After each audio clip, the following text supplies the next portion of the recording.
Moi, je vous préviens que Patrice Talon, son maître à penser, c'est Alassane Ouattara. Alassane Ouattara lui apprend que pour forcer une barrière, il faut toujours commencer par faire semblant de respecter cette barrière, de la caresser. Là, actuellement, on est dans la phase de la caresse de la barrière. Ils font comme ça. Ah non, la constitution est claire. Ouattara, lui, il avait envoyé Cissé Bakongo, il avait envoyé le ministre de la Justice, Sansan Kambiré, il avait envoyé un certain nombre de gens comme ça, qui caressaient la barrière. Non, non, non, non, non, lisez la Constitution est très claire, c'est pas possible, on peut pas le faire. Entre-temps, il avait envoyé d'autres qui commençaient à franchir la barrière. Et j'espère que vous avez remarqué que Talon a fait franchir la barrière par ceux qui ont interprété le Fa, c'est-à-dire la tradition ésotérique et initiative du vaudou. Ils l'ont interprété comme autorisant un troisième mandat. Un discours en préparation pour le président Patrice Talon suscite la controverse. Qualifié de monument d'hypnose par le docteur Franklin Nyamsi, il incarne une pratique politique devenue courante en Afrique, l'art de la rhétorique au service du pouvoir, là où les actes concrets se font attendre. Des mots soigneusement choisis, des promesses calculées, une mise en scène pensée pour capter l'attention. Mais que cache réellement ce discours? S'agit-il d'une simple communication politique ou d'une manœuvre visant à détourner l'opinion des réalités du pays? Pourquoi les dirigeants africains s'appuient-ils autant sur la parole, alors que les populations attendent des résultats concrets? Comment le peuple béninois peut-il déjouer ces tentatives de manipulation, exiger une véritable transparence? Dans un continent où le verbe a souvent plus de poids que l'action, sommes-nous condamnés à subir une gouvernance fondée sur l'illusion? Ce soir, nous décortiquons cette stratégie d'hypnose politique et explorons les moyens de la démonter pour rendre au peuple leur pouvoir critique et décisionnel.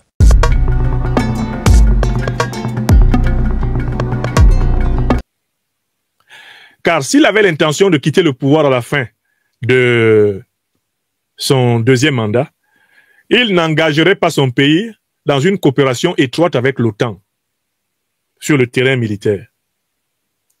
S'il avait l'intention de quitter le Bénin après son deuxième mandat, il ne s'acharnerait pas à jeter en prison tous les opposants capables de le battre ou de battre le candidat issu de son parti aux prochaines élections. Si Patrice Talon n'avait pas l'intention de faire un troisième mandat, il ne serait pas arrogant et agressif envers les pays africains, notamment de l'AES, le Niger, le Burkina Faso et le Mali. Enfin, si M. Talon avait vraiment l'intention de quitter le pouvoir et de ne pas faire un troisième mandat, ni en son nom propre, ni à travers un pantin qui serait sous son contrôle, il ne continuerait pas avec hardiesse à essayer d'avoir la même mise sur l'économie béninoise à travers, ses entreprises écrans et à travers sa stratégie de capture de tout ce qui rapporte de l'intérêt dans le Bénin contemporain. Enfin, si Talon, Patrice, n'avait pas l'intention de s'accrocher au pouvoir, il ne tenterait pas de transformer la tradition béninoise du Fa en un outil de propagande au service de l'hypothèse de son maintien au pouvoir par un troisième mandat anticonstitutionnel. Enfin, sixième raison, et ça tombe bien, 6, chiffre typiquement maléfique, surtout quand il est aligné 3 fois.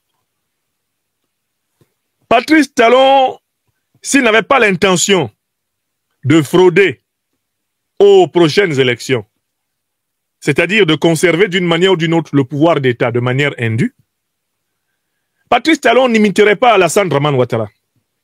Car il y a une chose que certains ne savent pas que Ouattara avait dite l'année même où il allait violer la Constitution, l'année où il allait frauder et s'accaparer du pouvoir d'État en 2020 en Côte d'Ivoire, certains ont facilement oublié ce qu'Alassane Ouattara avait dit publiquement. Je voudrais que vous écoutiez ce que le maître a pensé de Ouattara, de Patrice Talon. Alassane Ouattara avait dit l'année même où il a violé la Constitution, article 55, l'année où il a fraudé aux élections. Et après, on écoutera donc le discours que Humbe va prononcer quand le moment va approcher pour son maître de faire volte-face. Parce que j'ai déjà réussi à imaginer le discours du grand maître de l'hypnose. Mais avant cela, il faut que vous sachiez comment ils font. Ils commencent par endormir tout le monde en disant qu'il n'en est rien, ils ne font rien.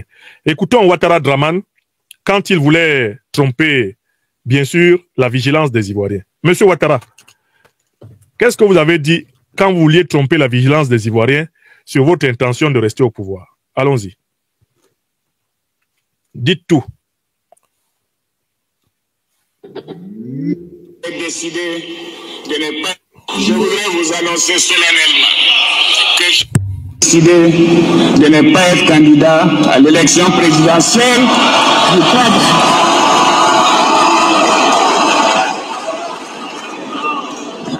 l'élection présidentielle du 31 octobre 2020 et de... Recommencez, M. Ouattara, s'il vous plaît. On n'a pas bien entendu. Je voudrais vous annoncer solennellement que j'ai décidé de ne pas être candidat à l'élection présidentielle du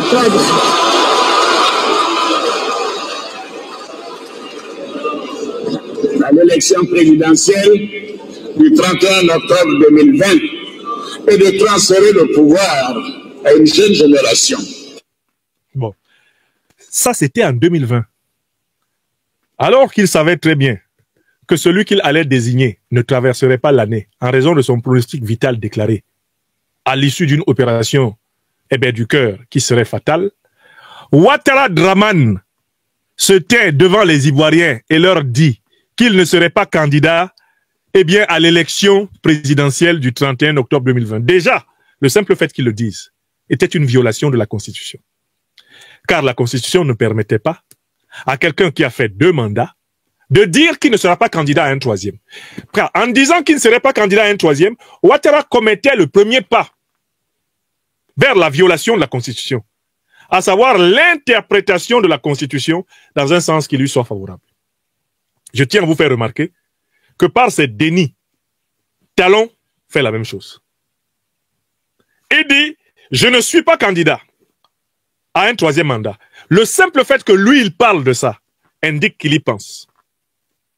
Indique qu'il pourrait l'être. Indique qu'il a l'intention de l'être. Car ce qu'il utilise là, c'est ce qu'on appelle en politique la prétérition. Et en stylistique et en rhétorique, la prétérition. C'est dire qu'on ne fait pas ce qu'on fait. Mais tout le monde sait très bien que la Constitution est claire. Il n'y a aucun individu vivant qui soit capable de faire plus de 2 mandats dans toute sa vie. C'est écrit. Cette manière qu'il a de vouloir rassurer les Béninois est précisément une manière non rassurante. Car en niant ce qu'il veut faire, Patrice Talon confirme qu'il pourrait le faire. Il rend cela possible. La négation, ici, est au service de la possibilisation. Il faut que vous compreniez ce mécanisme subtil. En disant qu'on ne va pas violer la Constitution, en disant qu'on ne va pas manquer de respecter sa parole, on a commencé déjà à ne pas la respecter. Et je vous ai donné tous les indices pour lesquels, la parole de Patrice Talon n'est pas crédible. Je vous ai donné 5 indices pour lesquels, 6 indices pour lesquels sa parole n'est pas crédible. Donc, le simple fait que lui dise je ne vais pas le faire signifie je peux le faire. C'est une option possible. Souvenez-vous des hésitations de Macky Sall à la même période de la fin de son 2e mandat. Ça vous rappelle pas ça? Macky Sall disait ah non, il y a une tradition, c'est une tradition républicaine du Sénégal. Et puis à un moment donné, il a dit mais je peux, je pourrais, mais. Et il a tenté. La situation étant très compliquée, il bat en retraite à la dernière minute, se rendant compte que ça lui coûterait plus cher de continuer à avancer que de reculer. Donc, moi, je vous préviens que Patrice Talon, son maître à penser, c'est Alassane Ouattara. Alassane Ouattara lui apprend que pour forcer une barrière, il faut toujours commencer par faire semblant de respecter cette barrière, de la caresser. Là, actuellement, on est dans la phase de la caresse de la barrière. Ils font comme ça. Ah non, la Constitution est claire. Ouattara, lui, il avait envoyé Cissé Bakongo, il avait envoyé le ministre de la Justice, Sansan Kambiré, il avait envoyé un certain nombre de gens comme ça, qui caressaient la barrière. Non, lisez la Constitution est très claire, c'est pas possible, on peut pas le faire. Entre-temps, il avait envoyé d'autres qui commençaient à franchir la barrière. Et j'espère que vous avez remarqué que Talon a fait franchir la barrière par ceux qui ont interprété le Fa, c'est-à-dire la tradition ésotérique et initiative du vaudou, Ils l'ont interprété comme autorisant un troisième mandat. Or, vous devez savoir qu'au Bénin, il y a une constitution, on va dire légale, qu'on appellera la constitution politique. Mais le Bénin est un pays qui possède une autre constitution qui est plus profonde, qui est plus enracinée dans le subconscient des Béninoises et des Béninois. Eh bien, c'est la constitution traditionnelle du Fa. Toute Béninoise, Béninois, qu'il soit chrétien, qu'elle soit chrétienne, musulman, musulmane, quoi que ce soit, a quand même une certaine connaissance de l'existence du Fa et une certaine considération, qu'elle soit négative ou positive, pour la puissance du Fa. Vous remarquerez que Talon, lui, il a choisi de franchir la Constitution par la voie initiatique. C'est-à-dire en essayant de dire que les ancêtres, les manes, les puissances surnaturelles l'autoriseraient à enjamber le texte officiel. Et j'espère que ça n'a échappé à personne. Talon a déjà franchi la ligne. Dire que le Fa, faire dire que le Fa autoriserait un troisième mandat, c'est en réalité dire que le Fa renvoie à une norme civilisationnelle supérieure à la Constitution de la République du Bénin. Et que si les ancêtres, si le vaudou autorise qu'on franchisse eh bien, le pas du deuxième mandat, mais qui sont les hommes qui ont fait une simple constitution modifiable pour contester ce que veulent les dieux? Voilà pourquoi j'imagine donc le discours suivant qui serait prononcé au moment du grand tournant par le grand maître de l'hypnose politique au Bénin. Vous verrez la tête de Humbe qui est aussi grosse que la mienne. Humbe, il me plaît beaucoup comme personnage parce que il est comme moi, il a une grosse tête. J'aime trop voir sa grosse tête là. C'est un bon cerveau, hein. Humbe, il a une grosse tête, hein. Il va venir comme ça. J'imagine sa grosse tête avec la mienne. J'enlève mon chapeau pour faire Humbe. Béninoise, Béninois, grand peuple africain du Bénin. À chaque moment de notre histoire, il a été nécessaire aux filles et aux fils de ce pays de prendre toutes les dispositions pour qu'il existe toujours. Dans ces circonstances exceptionnelles où ce qui est en jeu, c'est la survie de notre nation, il a incombé aux plus nobles dirigeants de notre patrie commune, le Bénin, de prendre des décisions qui, si elles peuvent sembler contraires aux dispositions légales tangibles, sont bien au contraire fidèles aux intuitions éternelles, immortelles, sacrées, sacrales, aux intuitions subliminales du grand peuple africain du Bénin. Or, il ne vous a pas échappé qu'en cette année 2026, le Bénin est exposé au plus grand péril de son histoire. Jamais notre nation n'a été autant avoisinante du gouffre. Au nord, nous sommes attaqués par des hordes de terroristes bénéficiant de complaisance de nos États voisins ayant refusé de coopérer fraternellement avec nous. Tous les jours, depuis plusieurs mois maintenant, nos troupes sont équarries violemment par des individus sans foi ni loi qui veulent punir le Bénin en raison de son indépendance et de son autonomie stratégique. Vous le voyez très bien, sur le plan économique, notre nation est menacée. Le président Patrice Talon, qui était en passe de faire du Bénin un hub beaucoup plus rayonnant que la Suisse, le Luxembourg ou même Singapour, a l'intime conviction qu'il doit tout faire pour maintenir le cap. Enfin, dans le terrain strictement politique, notre pays risque de tomber entre les mains d'amateurs, d'apprentis sorciers, traversés par des vapeurs labyrinthiques et caverneuses, et qui voudraient faire reculer le Bénin 200 ans en arrière, en faisant un pays où la gouaille idéologique d'un pseudo-panafricanisme que certains ont justement appelé le panafricanisme, d'autres simplement inspirés par des vapeurs revanchardes, les amenant à penser qu'ils doivent absolument s'asseoir à la place de Talon pour faire la peau à Talon. Et enfin, certains autres qui n'ont pas manqué à l'international et dans nos diasporas à élaborer la théorie d'un Patrice Talon qui serait talonné jusqu'à son étalement. Et enfin, des tops infiltrés par les ennemis de la nation dans nos forces de défense et de sécurité, qui en sont à la 10e tentative d'élimination du chef de l'État.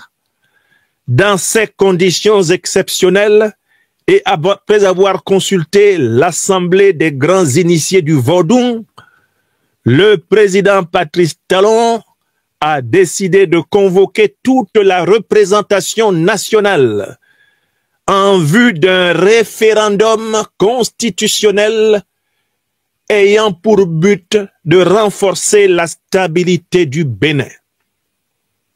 La date et les modalités de tenue de ce référendum, qui portera sur toutes les dispositions constitutionnelles béninoises sans tabou, seront incessamment connues. Béninoises, Béninois, chers frères et sœurs, vous pouvez faire confiance au président Talon. Son projet pour le Bénin est de faire de chacune et de chacun d'entre vous des milliardaires en euros et en dollars en 5 ans. Sa détermination totale est de faire du Bénin le plus beau paradis qui ait jamais été sur la terre africaine et dans le monde. Les meilleurs et plus grands hommes d'affaires à l'international accompagnent notre leader dans ce projet formidable pour la prospérité immortelle sur la terre de Bianzin et de Glélé, ici au pays des Amazones. Le président Patrice Talon a décidé de consentir ce sacrifice. On n'appellera pas cela un 3e mandat, mais une renaissance républicaine. Je vous remercie. C'est pas fini? C'est ça. Je viens de vous rédiger en Mondovision, de vous donner en Mondovision le grand discours hypnotique que Humbe se prépare à dire pour son patron. Béninoises, Béninois, écrivez la date. Écrivez l'heure. Et regardez ce qu'ils vont faire. Regardez par quelle contorsion ils vont passer. Ils vont tout faire pour créer un état d'exception au Bénin. Et sur la base de cet état d'exception, invoquer la nécessité de revoir les dispositions constitutionnelles et de les interpréter dans un sens qui maintienne Talon. Ces tentatives ont commencé par la modification, l'instrumentalisation de la signification du Fa. Ça va continuer. Le débat constitutionnel va se réveiller là-bas, comme il s'est réveillé au Congo-Kinshasa, à cause des ambitions de Tshisekedi, comme il s'est réveillé à un moment donné en Centrafrique, grâce aux ambitions de Touadéra, comme il s'est réveillé en Côte d'Ivoire à cause des ambitions démesurées de Ouattara. Partout où ils ont l'intention de ne pas quitter le pouvoir, ils vont provoquer un débat constitutionnel. Écrivez ça. Donc pour le moment, pour éviter que cela arrive au Bénin, j'ai préféré vous rédiger par mon imagination spéculative le discours de Humbe. Car un plan connu est un plan éventré. pour que Humbe ne lise jamais un tel discours devant les Béninois, j'ai donc rédigé ce discours avant la lettre et je le donne au peuple africain du Bénin sous la forme d'un vaccin. J'espère que vous savez que la vaccination consiste à inoculer des toxines neutralisées dans le corps du patient, dans le corps de l'individu, afin que celui-ci puisse activer son système immunitaire. C'est ça le principe du vaccin. Ce discours que je viens d'imaginer, je dis bien d'imaginer, et de prêter à Wilfried Humbe, le grand prêtre de l'hypnose politique béninoise, c'est un vaccin au peuple béninois afin de renforcer son immunité. Quand Humbe va commencer à parler comme ça, vous direz, on a été vacciné contre ça. Nous reconnaissons ce virus qu'on veut introduire dans notre corps. Nous avons déjà le système immunitaire. Le serviteur de l'Afrique des libertés nous a immunisés par l'imagination, transcendantale. C'est de ça qu'il s'agit. Il faut circuler dans le cerveau des autocrates et de leurs compagnons si on veut leur résister efficacement. Béninoises, Béninois, surveillez ces hommes-là comme on surveille du lait sur le feu. Vous êtes prévenus. L'Afrique a connu trop de discours enflammés, trop de promesses électorales non tenues, trop de manœuvres rhétoriques qui visent à maintenir le peuple dans une illusion de progrès. Le docteur Franklin Nyamsi nous met en garde. Tant que nous nous laisserons hypnotiser par les mots, nous resterons prisonniers d'un système où l'apparence prévaut sur la réalité. Patrice Talon et d'autres dirigeants africains ne devraient pas être jugés sur la beauté de leurs discours, mais sur la concrétisation de leurs engagements. La vigilance citoyenne est la seule réponse à ces stratégies de manipulation. Le peuple béninois, et plus largement les peuples africains, ont le pouvoir d'exiger plus que de belles paroles. Exigeons des gouvernants qu'ils rendent des comptes. Refusons d'être séduits par des discours vides. Construisons une culture politique fondée sur les faits et les résultats. Le réveil africain commence par le refus de se laisser endormir. Ne soyons plus spectateurs, devenons acteurs.